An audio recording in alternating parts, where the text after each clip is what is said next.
Today we're going to look at the life and some of the works of one of America's finest modern female poets, Sylvia Plath. At the time of her death in 1963, Sylvia Plath was on the verge of the critical success and recognition that she had sought for most of her life. Her first novel, The Bell Jar, had just been published, and the publication of her collection of poems, Ariel, had just been agreed.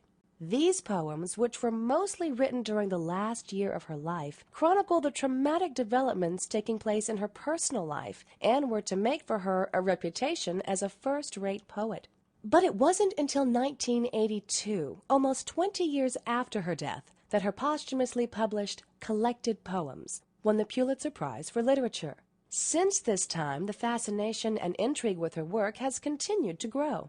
Very few modern poets have captured the popular imagination as much as Plath, even to the extent that in 2003 a movie was made about her life and her intense relationship with husband and fellow poet Ted Hughes. To understand the continued growth in interest in her work, we have to look at the issues which her life and work address. As Susan Bassnett writes in her book on women writers, dying as she did in 1963, Sylvia Plath never knew that so soon afterwards the problems of what and how women write was to become such a crucial matter, and was to be debated by so many other women. So Sylvia Plath was a woman writing about women's issues before they were recognized as being of any importance. Sylvia Plath was born in Robinson Memorial Hospital in Boston, October 27, 1932. She was the firstborn child of Otto and Aurelia Plath, both highly educated academic people. Her father, Otto, was a professor of biology at Boston University, but her mother had been subjugated into a domestic role as housewife, despite her level of education. Her father was not too pleased with the birth of his daughter, and demanded that his wife have a son within the next 2 years. Amazingly enough, his wife obliged by giving birth to a son almost exactly 2 years later. This domineering father figure became a common theme that recurred throughout Plath's writing.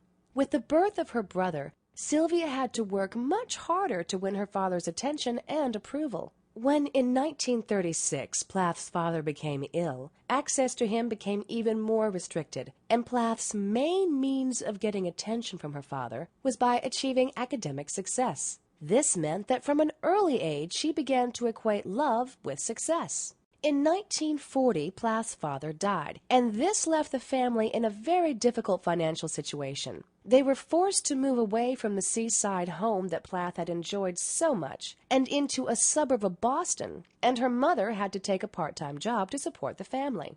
In 1950, Plath graduated from Bradford High School and won a scholarship to Smith College. In the same year, she published a short story entitled "And Summer Will Not Come Again," and a poem called Bitter Strawberries. Plath's time at Smith was difficult as she had very high expectations of herself. She wanted to achieve immaculate grades, but she also wanted to be accepted by her peers, and an important part of being accepted was being popular and dating lots of boys. This was difficult because as a scholarship girl, she only had a very small allowance to spend on clothes and going out, and each year's continued scholarship was dependent on the level of her grades.